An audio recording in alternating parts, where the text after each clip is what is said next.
Get started again if we can. Thank you so much and greetings and happy new year if you're just joining us. Our NightVision second annual cybersecurity state of cybersecurity event, our panel number 2. As I mentioned earlier, we're trying to do a 360-degree view of the cybersecurity industry. And that last session was amazing. Chris Lovejoy and Richard Watson, two of the largest system integrators in the world, Kyndryl and EY, representing almost every Fortune 500 company, helping you really see various trends that are going on. So that was an excellent panel. But here comes a great panel too. And thank you so much for joining me. We're now going to get a CISO view and a chief security officer type view from the world as well. So we'll see if system integrators are right on with our next panel.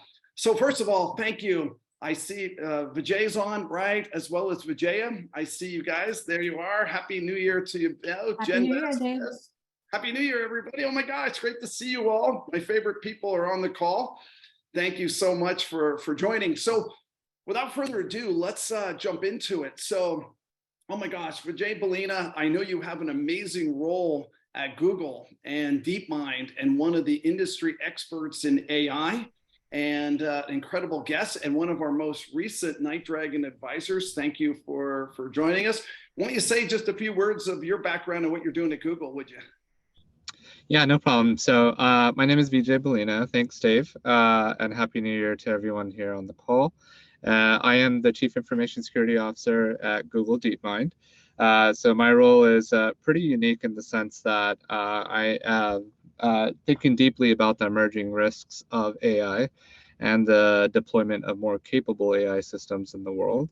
And so I get a chance to work with some brilliant people here across both Deepmind and Google to do that. It's quite excellent. In my prior roles, I worked at Mandiant and Booz Allen Hamilton and did some interesting work both on the offensive and defensive side of things for quite some time, for close to a couple of decades there. Yeah, thank you for joining. Where are you dialing in from today? Anything fun? I'm in London, actually. So I'm an American that's been transplanted over out here in London. Perfect. All right. So a few hours ahead of us. Thank you for joining and appreciate it. I was saying cloud, crowd, and AI. It's the big trend. So thank you. Vijaya, Kaza as well. It's wonderful to see you. Thank you so much for joining. I know you have an amazing role at Airbnb. And of course, you and I have worked together all the way back in our Fireside days, but you have lots of years at Cisco as well. Tell everybody a little what you're doing at Airbnb now. I know you have an amazing job there. So glad to be here. It's an honor, Dave. Happy New Year, everyone. As you were saying, Dave, my role at Airbnb, it's quite an amazing and unique role. I have the privilege to be both the chief security officer looking after the information security aspects, as well as lead the trust and safety technology organization. So we tend to look a lot into fraud and abuse, safety, and other types of things in the trust and safety world. Yeah, thank you, Vijaya, one of my favorite people. Thank you. Congrats on your great career as well. And are you calling in from San Francisco area? Where are you from? South Bay, Sunnyvale. Yeah, close enough. Okay. You're probably in the office, and that's really your home as a backdrop, knowing you. I wish my home is this beautiful. It's just an Airbnb somewhere, I'm sure. Awesome. Jen Vasquez, thank you for joining. Another one of my most favorite people. I know you took a new role in 2022 as well, but I know your work at Cigna is amazing. But before that, Kaiser Permanente, you've had a long career in cyber. Tell a little about your career with your current job too. Yeah, I've spent most of my life in the managed security services space, and I pivoted over to healthcare. Felt like it was amazing and a good cause, and it definitely has been so. And I'm continuing it with my new role. But spent a little time at Kaiser and then jumped over into Cigna. I'm actually a part of a CISO team, which I really love. And it's one of the things and reasons that I jumped into Cigna. Cigna is a very dynamic business and has a services side as well as our healthcare. We're a provider and a payer. So I got to see the dynamics of all the different areas of healthcare, and every healthcare in general has kind of we're going to talk about today, has a really unique challenge. And there's kind of niches to the security space in each challenge. So our CISO team actually helps. We have a pretty, we together make up a very good team, have different skill sets. And so it's kind of new for me, but it's also been pretty exciting so far. Jen, tell me you're calling in some fun place somewhere, please. I'm actually at home today. We just got a nice big two different dumps of snow. I'm just outside of Boulder, Colorado. So Yeah, it's I knew you were beautiful, Colorado. but it's cold. Cold, yeah. It's a bad time to say I'm in Miami and it's 81 degrees, right? That's probably not so good.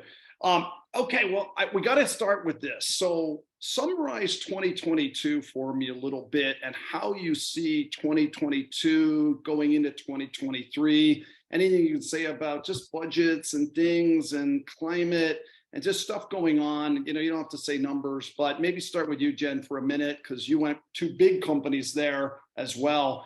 How do you see 2022 and 2023, just from a spending point of view and a risk or threat point of view? Well, I think you covered what we experienced in 2022 really well at the start of the event. It was crazy. I mean, every year seems to we make new records, and not in a good way, right? For most CISOs, foundationally, we have to be able to maintain security and resiliency is that big piece that I'll talk about more today, while enabling the business. And that last piece is what is so prominent in our world, is we have to be able to enable the business. And that's difficult in the face of the emergent threat, continually evolving the way it's been. Digital healthcare, it's constantly transforming, especially since COVID, at a very rapid pace. And it's coupled with threat actors who just continually becoming more organized. They're targeting their attacks. They're finding ways to evade our current controls.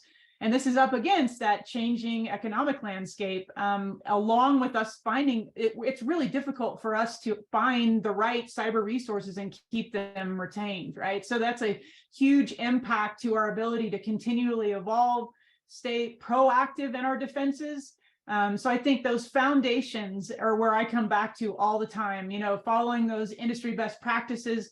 That's where we focus with our teams, is just, and also strategically maintaining a very close relationship to the business, because we've got to be able to dynamically grow our security capabilities. And the only way we can really do that is to stay built in by design. So that's staying in tow with them. And sometimes that's not always, it's a pretty dynamic path in a lot of cases with the healthcare space, because it's dynamically changing constantly. Yeah, I agree, Jen. I thought in 2022, and frankly, 2020, 21, 22, healthcare was one of the most attacked sectors we had, just because of the pandemic and everything happening. I mean, thank you for all the hard work. And I empathize a lot with Chief Security Officer, especially you with the big roles that you've had. Vijaya, maybe over to you for a minute as well. I know you've had quite a few roles here as well. How did you summarize 2022 and going into 2023? I have to agree with Jen, Dave. You know, I think, you know, we all started 2022 still dealing with the aftermath of Log4j and the related aspects, right? That's one of the big things that it's a defining moment in some ways. And I think it highlights the importance of really focusing and investing on the basics, like patch management at scale when times are good. These are not things that necessarily get a lot of airtime, right? And not so glamorous for people to talk about, not big buzzwords, but you know, those are the types of things that, you know, when you invest the right way, when times are good, and finally, when an incident like Log4j hits, all of a sudden, you know, you find yourself in a great place. And of course, the Log4j incident also brought into focus all the issues around supply chain risk that we have with our third-party ecosystem. Those continue into 2023, obviously. The other thing I would say when I look at 2022 is some of the social engineering aspects that were behind some of the biggest breaches in the year, and you know, what it actually takes to deal with those. Of course, user education goes only to some extent, but really going and taking a hard look at what does it take to harden your authentication and, you know, adopt some of the physical tokens perhaps, and those types of technologies. You know, these are things that are leading into 2023, I think, for a lot of organizations. You know, I can't really speak about budgets necessarily, Dave, but I think one thing we can probably safely say for 2023 is there will be a lot of focus inwards in terms of operational discipline for security teams, because it's, you know, again, going back to the basics of, you know, do I have everything I need? And over the last couple of years, perhaps teams have invested heavily in acquiring a lot of tools and technologies. Are we getting the most out of those, and are we utilizing them to the fullest? and are we actually implementing everything, mitigating controls on top of whatever the tools are finding, and really focusing on making the most out of the existing tools and infrastructure, and making them highly efficient. And also speaking to the team aspect that Jen was talking about a little bit, because a lot of teams will not be growing in size this year. I think there's also going to be a huge emphasis on automation, anything that can reduce operational burden for teams, focus on, machine learning, and anything that can really help you scale to an extent. And that means, balancing the teams with the right type of talent, both with engineers as well as risk experts.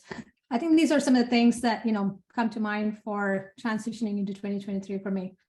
Before I go to Vijay, Vijaya and Jen, I'd be curious, the last panel, we really heard complexity to simplicity, and you just said it, Vijaya, yourself as well. Do you both see that as like a core theme for you in 2023? Try to reduce vendors as best you can, simplify as best you can. I know it's not easy, but is that a theme for both of you? Absolutely, for us. Yeah. Me too. I think for most Definitely. CISOs, I would think, yeah. Yeah. And Jen, same way? Yeah, I very much agree. As things start to sprawl, right, keeping it simple is the easiest way to be able to maintain all the levers and be more proactive. It makes you, I think, the more that we have to deal with, the more we become more reactive, purely because of the amount of complexity. And the simplified nature gets us to that ability to start to then be more proactive. Yeah, I can't agree more. I feel that just from my Delta Airlines role too. We just had so many projects and so many things, complexity. We got to simplify and then automate humans like as best we can. Yes. Because of that talent shortage and maybe some budgetary environment. Vijay, let's bring you in as well, because one of my themes has been, crowd, cloud, and AI, and Google is all three of those in a way. What are you seeing here from 2022, 2023? And is it the year of AI, coming up? And, what your perspective is on AI now as a major component to cyber defense? Yeah, thanks, Dave. Wanted to quickly just plus one to everything Jen and Vijaya had mentioned. 2022 was definitely interesting. We saw a lot of interesting breakthroughs on the AI and machine learning side of things as well. But from a threat landscape standpoint, I think we touched a little bit on this from a supply chain standpoint. It was really interesting to continue to see incidents in this space. We saw some interesting ones with Okta and GitHub and Com100 as an example. We continue to see issues with ransomware, and it's always interesting to see the level of impact that some ransomware incidents have within organizations, and some notable ones were the Wilshire Farms and maybe some of the stuff that was happening in Costa Rica as well. I thought one thing that was rather interesting in 2022 especially was the level of cross-agency coordination, both within the public and private sector. You saw the NSA, CISA, FBI coordinate quite nicely together when there were elevated risks from nation states and providing proactive TTPs and advisories to defenders across industry. And the setting up of the Cybersecurity Collaboration Center and things like that was really impressive to kind of see. There's been a lot of discussion about how to make things a lot more operationally efficient.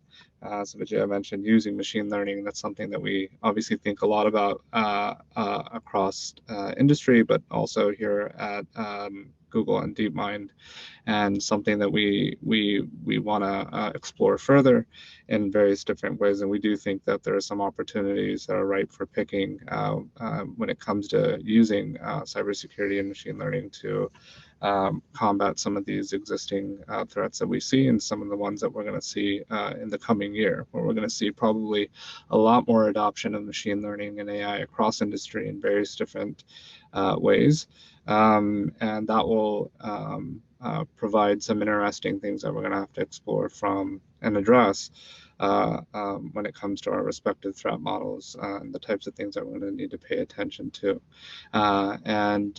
Whether it's using it on the offensive, on the defensive side of things, it's going to be interesting to kind of see where that goes.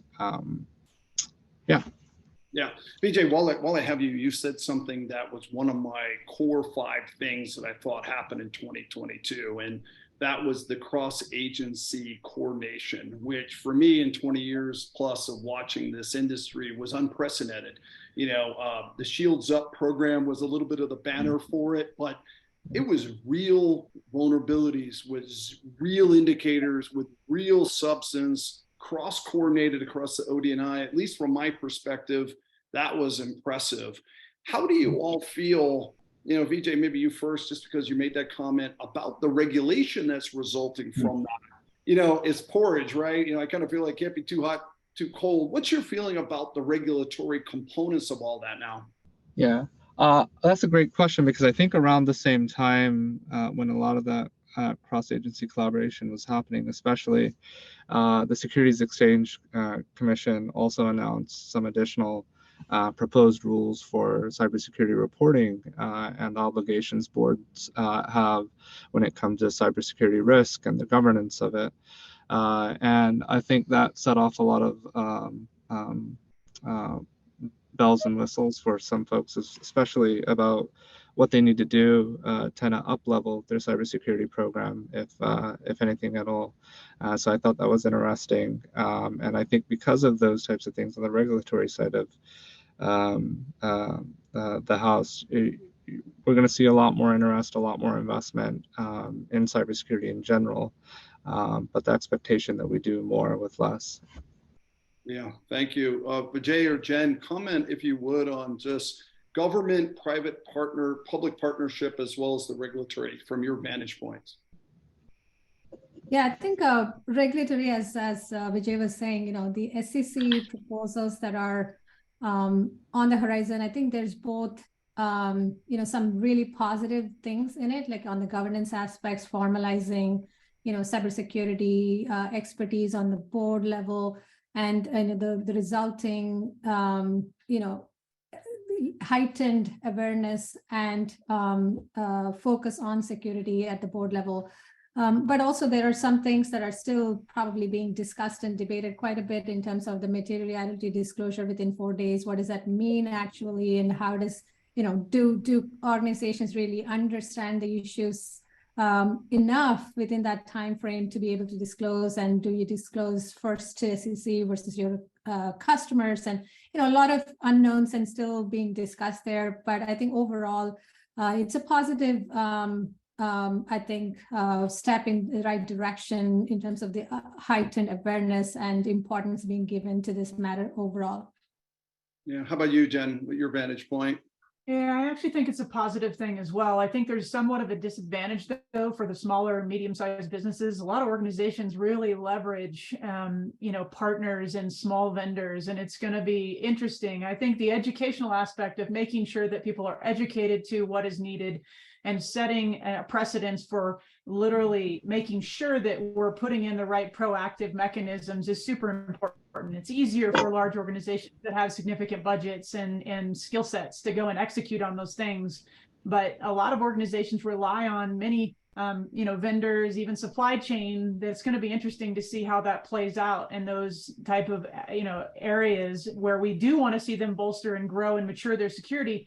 But will they have the financial means to do so? So I think that's what's going to be interesting for us. And we are already starting to kind of dip into that space. It just supply chain in general for healthcare and just overall third-party risk in general is definitely a double-click area for us. And so we're already starting to see some of that come to fruition where they're concerned. And obviously that makes us concerned. And we want to dig in further to understand, where are those gaps and how do we help them to solve those gaps?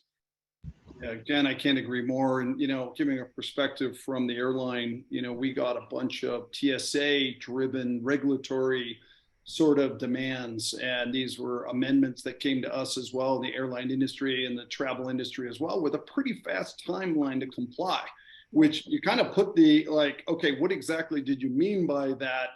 Coupled with the timeline for request, and suddenly it accelerated this regulatory discussion, not just with the security operations teams, but at the board level, because suddenly the audit committee had to say like, wow, there's a new regulatory component, and that C-level conversation really elevated, I think, in almost every industry sector. So that was really interesting in 2022 to me.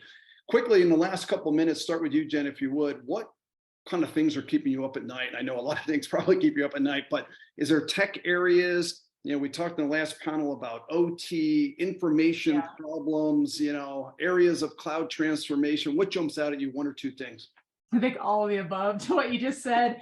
OT, I mean, because of where we're going with telemedicine, OT is exploding. It's going to continue to be, a challenge. OT is similar to in critical infrastructure. You see massive amounts of infrastructure that you can't refresh without spending hundreds of millions or billions of dollars. That becomes a significant drag, all right? And that's going to be a huge focus as we go forward if we charge into this dynamic growth without a plan for how we proactively secure it. So that's one of my big concerns.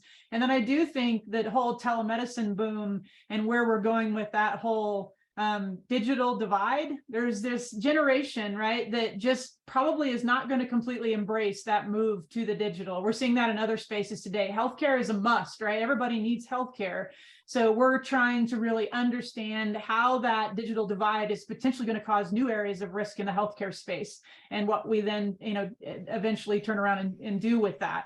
That will include things like AI, just in general. Now that the consumer has full access to their data, educating the consumer to how they handle that data, how they give permission to other vendors to handle that data, and what that responsibility looks like is going to become a huge effort for us, as well as the OT world for providers. We're starting to see telemedicine really start to sprawl the OT or IoT for remote monitoring, ability to do, full touch with the consumer. It's what they want, right? It's what we all want. And so that is going to bring its own set of risk for us as we move into that space at an accelerated pace.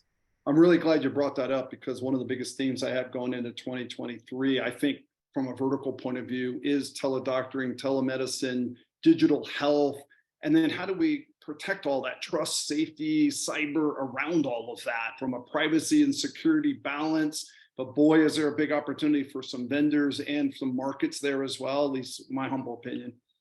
Yeah, I completely agree. I think, I mean, as ventures and vendors in general, you have the space to put intellectual property at looking at creative ways to solve that risk, or to even visualize it for us to be able to, like you mentioned earlier, automate our protections and or security from, kind of from inception. And I think that's an area right now that we're looking for help, with the constant challenge of dealing with just the ongoing emergent threat. I was reading yesterday that we hit a record again last year in terms of the number of vulnerabilities, right? And it's not only the number that we're dealing with, it's the 0 day, the critical nature of the number that we're dealing with. So those foundations are super important, but it's also learning how to do some of the basic things more fundamentally efficient and in a more accelerated fashion without putting too much risk on the business, right? For impacting the business at the same time.